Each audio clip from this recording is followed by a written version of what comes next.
What if you could stand on the exact mountain peak where fire fell from heaven, or touch the ancient shores where a raging storm was silenced by a single whisper? Stop imagining, because today we are crossing the veil of time to walk the 12 most powerful locations in biblical history, places where the dust still holds the echo of miracles. We will descend into the lowest point on earth to uncover the Dead Sea's greatest secret. Stand in the shadow of the Roman Colosseum, where the gospel broke its chains, and finally reveal a sight so humble yet so explosive it divided history itself. These aren't just ruins, they are witnesses waiting to speak, and the spiritual atmosphere in the last location will leave you breathless. This is the journey you've been waiting for, so before we open the map, smash that like button, share this video to spread the light, and subscribe to Kingdom Stories right now to join our community of discovery. Get ready, because we are about to step onto holy ground where the supernatural became reality. Let's begin. Have you ever wondered if the ground beneath your feet could speak? Imagine, just for a moment, standing on the edge of a windswept cliff where fire once rained down from the heavens, or touching the rough, cold stone of a cave where the course of human history was rewritten forever. We are not just talking about dusty ruins or ancient maps. We are talking about places where the atmosphere still trembles with the memory of miracles. What does it feel like to walk the exact paths where the greatest men and women of the Bible lived, fought, and encountered God? Today we are going to unlock a time capsule. We will journey together through some of the most breathtaking, spiritually charged locations on Earth. These are places that have survived wars, empires, and thousands of years of silence to tell us their story. And trust me, you need to stay until the very end, because the final location reveals a transformation so powerful it might just change the way you see your own life. But before we step into this sacred history, welcome to Kingdom Stories. If you are ready to explore the mysteries of the Bible like never before, go ahead and hit that subscribe button, like this video to help spread the message, and share it with someone who needs a little inspiration today. Join our community, and let's uncover the truth together. Now take a deep breath, clear your mind, and let's travel back in time. Our journey begins with a name that echoes softly yet powerfully through the corridors of eternity: Bethlehem. It is a small name for a place that carries such a heavy weight of glory. Long before it was the scene of the most famous birth in history, Bethlehem was already the heartbeat of Israel's destiny. Can you imagine a young shepherd boy named David wandering these same rocky hills? He was just a teenager, smelling the wild thyme and watching his sheep, completely unaware that he was walking on the ground where the prophet Samuel would soon anoint him king. It was here, in this unassuming town, that the lineage of royalty began, a journey that would change an entire nation. Centuries rolled by, and the prophet Micah stood up to declare that from this tiny village, a ruler would come who would shepherd the world. And then the prophecy became flesh. It wasn't in a palace with velvet robes, but in a humble grotto where heaven finally touched earth. It was here that Mary gave birth to Jesus, proving once and for all that God often chooses the simplest, most humble places to reveal his greatest glory. Today, if you visit the Basilica of the Nativity, stepping through the door feels like walking through a portal into another dimension. The air is thick with the scent of ancient incense and the soft, flickering light of candles that have burned for generations. You descend a narrow, worn staircase to a small cave, and there, a silver star on the floor marks the spot. It is overwhelming to see pilgrims from every corner of the globe kneel there, touching the star, weeping in silence, united by a story that started 2,000 years ago. Yet, Bethlehem is a place of deep contrast. To enter the city today, you must pass through a towering wall that divides Israel from the West Bank. It is a stark, visual reminder that the city which saw the birth of the Prince of Peace is still a land longing for peace. But despite the concrete and the conflict, Every stone and every street in Bethlehem still whispers the same timeless truth. Hope was born here, and that hope is still alive today. Leaving the hills of Judea, we travel north to a place that demands your attention. Mount Carmel, the altar of fire. This is not just a mountain, it is a spiritual battleground. Overlooking the sparkling Mediterranean Sea and the vast valley of Jezreel, this peak was the stage for one of the most intense confrontations in human history. Picture the scene from 1 Kings, chapter 18. The prophet Elijah stood alone against a tide of darkness, 450 prophets of Baal and 400 prophets of Asherah. The air was thick with tension. 2 altars were built. The challenge was simple, yet terrifying. The God who answers by fire, he is God. For hours, the pagan prophets screamed, danced, and cut themselves, begging for a spark, but the heavens remained silent like brass. Then Elijah stepped forward. With calm authority, he repaired the altar of the Lord, using 12 stones. But he did something strange. He ordered the sacrifice to be drenched with water, not once, but 3 times, until the trenches were overflowing. It seemed impossible. But Elijah prayed a simple prayer. "O Lord, answer me so that these people may know that you are God." In a heartbeat, fire fell from the sky, consuming the sacrifice, the wood, the stones, and even licking up the water. It was an undeniable explosion of power. Today at the summit stands the Maritima monastery, meaning the place of burning. A statue of Elijah overlooks the valley, reminding us that true faith has the power to change history. It reminds us that God doesn't need a majority vote. He just needs a heart willing to believe. From the fire of the mountain, we descend to the soothing waters of the Sea of Galilee. Despite its name, this isn't a sea, but a large freshwater lake cradled by green hills. It is small in size, but immense in meaning. This is the landscape Jesus loved most. It was on these shores that he called simple fishermen, Peter, Andrew, James, and John, with words that still challenge us today. "Come, follow me, and I will make you fishers of men." Can you hear the water lapping against the shore? It was here that Jesus stood in a boat and calmed a raging storm with just the sound of his voice, revealing his authority over nature itself. It was here in the darkness of the 4th watch of the night that he walked on the water toward his terrified disciples. Today, the Sea of Galilee remains virtually unchanged. When you sail these waters, you are seeing the same view the disciples saw 2,000 years ago. But the lake holds secrets too. In 1986, a severe drought lowered the water level and revealed something extraordinary, a wooden boat, preserved in the mud for 2 millennia. Known as the Jesus boat, it is now displayed in a museum, a time capsule connecting archaeology and faith. Every breeze that blows over these waters seems to carry the memory of the Son of God walking here. It is a place of peace, a place where the supernatural feels completely natural.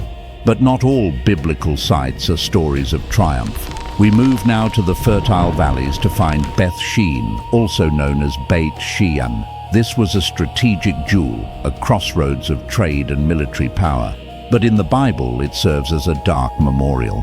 In 1 Samuel chapter 31, we read the tragic end of King Saul. After a disastrous battle against the Philistines, wounded and hopeless, Israel's first king took his own life. The enemy took his body and the bodies of his sons and hung them on the walls of Beth Shean in a gruesome display of humiliation. It was the sad, bitter end of a man who started well but allowed disobedience and distance from God to destroy him. Today, visitors find one of the most impressive archaeological sites in all of Israel. You can walk down massive stone streets, stand beneath towering Roman columns, and sit in a theater that once held thousands. But as you walk through these layers of civilization, from the Egyptians to the Romans, the ruins speak a sober warning. Beth Shean is a reminder that earthly glory fades, and that even kings can fall when they decide to walk away from the presence of God. It is a place that speaks of glory, ruin, and the heavy weight of the choices we make. Finally, our journey takes us to one of the oldest continuously inhabited cities in the world, Damascus, the capital of Syria. Its streets have seen empires rise and fall for 4,000 years, but they bear witness to one specific moment that changed the world forever. In the book of Acts, chapter 9, we meet a man named Saul of Tarsus. He was a man filled with religious rage, traveling from Jerusalem to Damascus with warrants to arrest the followers of Jesus. He was the enemy of the gospel. But on that dusty road, something happened that no one expected. A light brighter than the noon sun exploded around him, knocking him to the ground. He heard a voice asking, "Saul, Saul, why do you persecute me?" It was Christ himself. In that moment, the hunter became the captured. Blinded and humbled, Saul was led by the hand into Damascus. 3 days later, on a street called Straight, in the house of a man named Judas, a disciple named Ananias prayed for him. Something like scales fell from his eyes. Saul regained his sight, but he saw the world differently. He rose as Paul, the apostle who would carry the gospel to the nations. Today, the famous Straight Street still cuts through the old city of Damascus. There is a small chapel built over the traditional site of this miracle. Walking there, surrounded by the noise of the markets and the ancient walls, is like reliving that decisive moment. Damascus proves that no one is too far gone. It is a vibrant testimony that God can stop anyone in their tracks and turn a persecutor into a proclaimer of the truth. As we leave the bustling streets of Damascus, our journey takes a turn back into the quiet hills of history, leading us to a place that existed long before Jerusalem became the heartbeat of the nation. We arrive at Shiloh, the first true spiritual home of Israel. Can you imagine a time before the great stone temples, before the gold and the cedar? For over 3 centuries, this unassuming site was where the Tabernacle stood, the very tent of meeting that Moses had constructed in the wilderness. If you walk these trails today, you are walking where the Ark of the Covenant rested. This was the center of national life, where families would travel for days, bringing their sacrifices, their songs, and their hopes.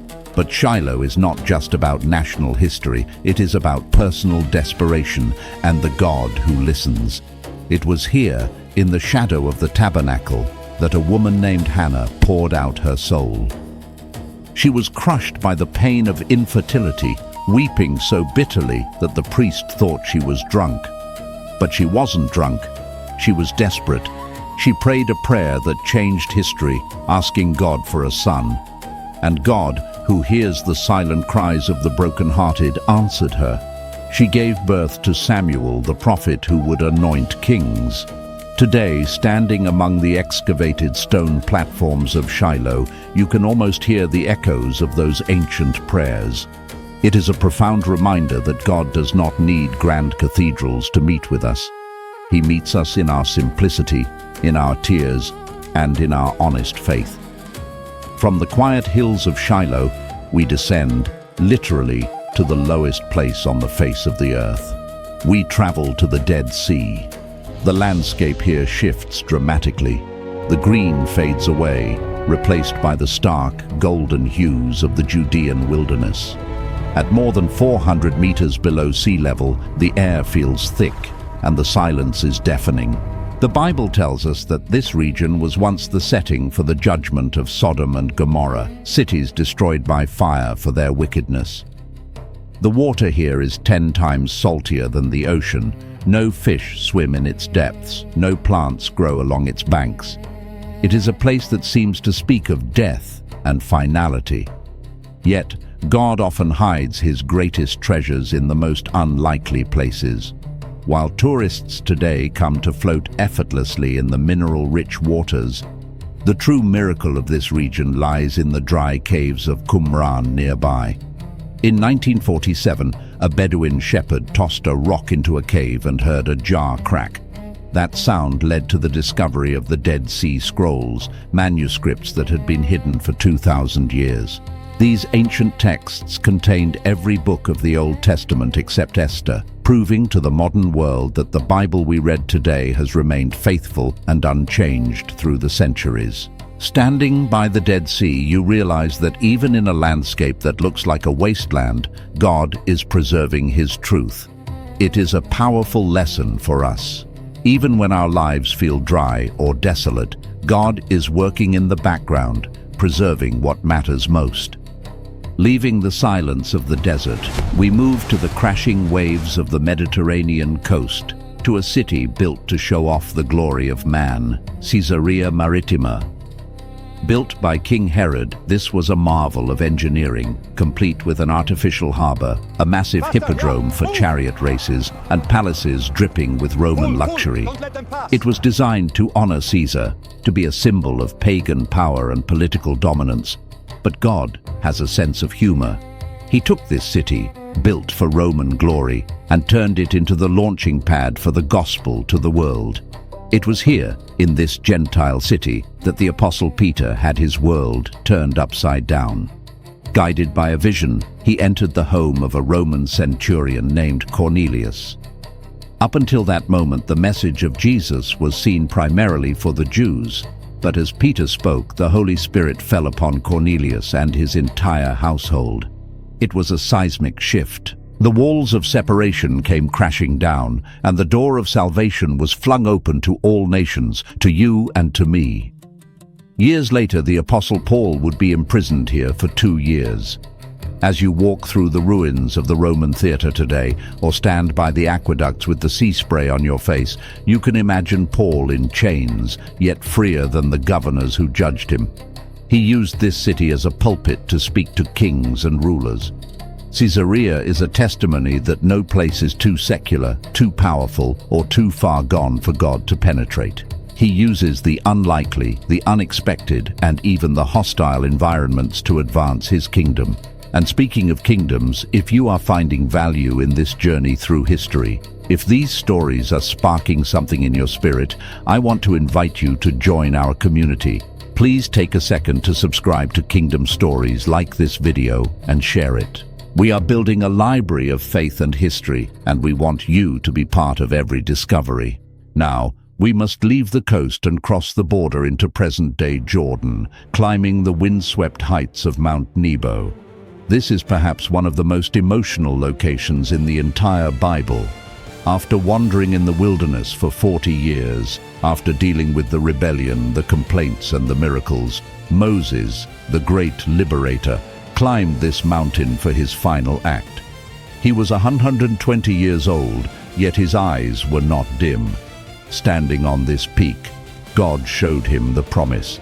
He looked west and saw the Jordan Valley, the palm trees of Jericho, and the distant hills of Jerusalem. But then came the heartbreaking reality. He could see it, but he could not cross over. Deuteronomy 34 tells us that Moses died there in the land of Moab, and God Himself buried him. No human hand dug his grave, no monument marks his resting place. Standing on Mount Nebo today, looking out over that same breathtaking panorama, you feel a mixture of awe and melancholy. It is a place of transition. It represents the moments in life where we must let go, trusting that the promise will outlive the promiser. It teaches us that our labor in the Lord is never in vain, even if we don't see the final harvest with our own eyes. It is a place of deep reverence, where a servant finished his race well.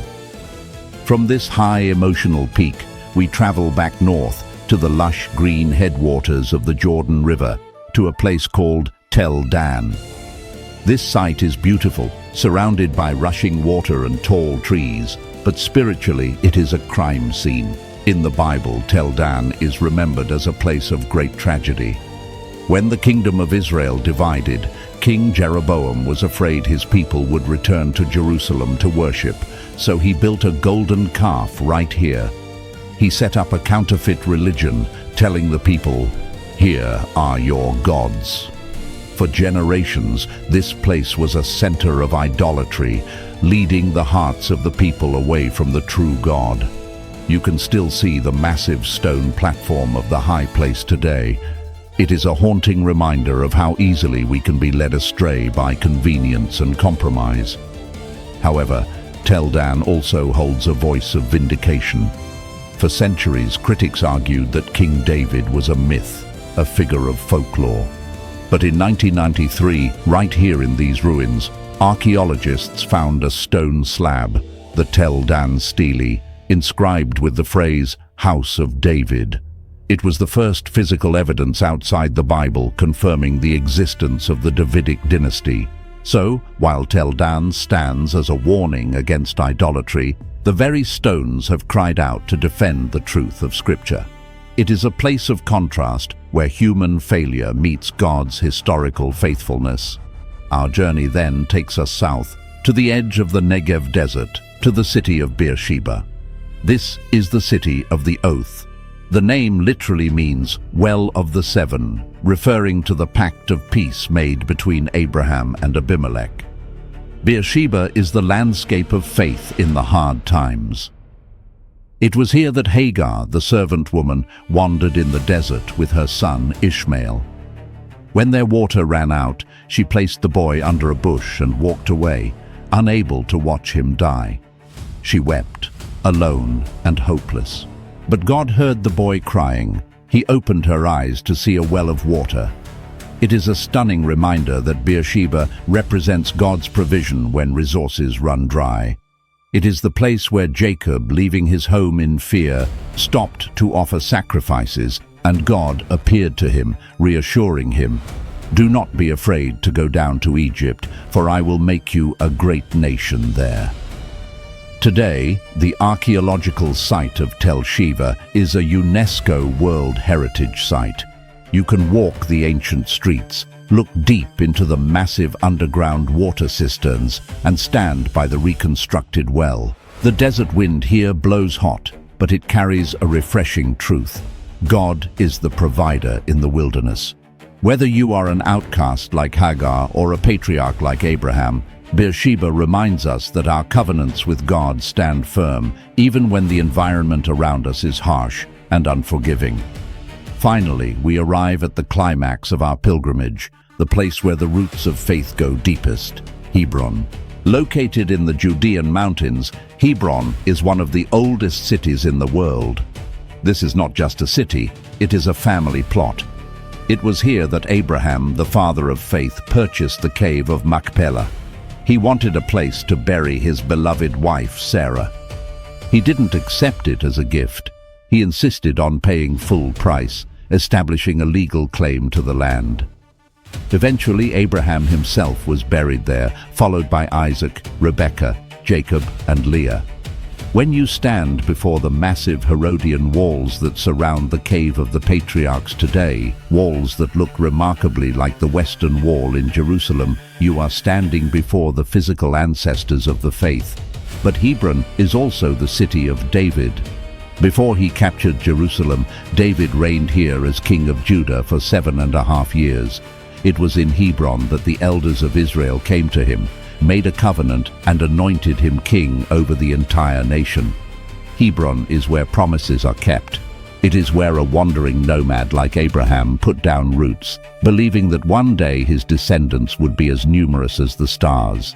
Walking the chaotic, vibrant streets of Hebron today, smelling the spices from the markets and navigating the complex political tension, you are reminded that faith is not a fairy tale lived in the clouds. It is gritty. It is real. It is lived out in caves and kingdoms, in joy and in mourning. From the manger in Bethlehem to the tombs in Hebron, we have walked the length and breadth of the Holy Land. We have seen that every ruin tells a story, and every landscape proclaims the glory of God. These places are evidence that we are part of a kingdom that cannot be shaken. Thank you for taking this journey with me. If these stories have inspired you, if they have made the Bible come alive in a new way, please do not leave without subscribing to Kingdom Stories. Click the bell icon so you never miss an adventure like this video to support our work, and share it with a friend who needs to be reminded of God's faithfulness. Until next time, keep seeking, keep believing, and remember, you are part of the story.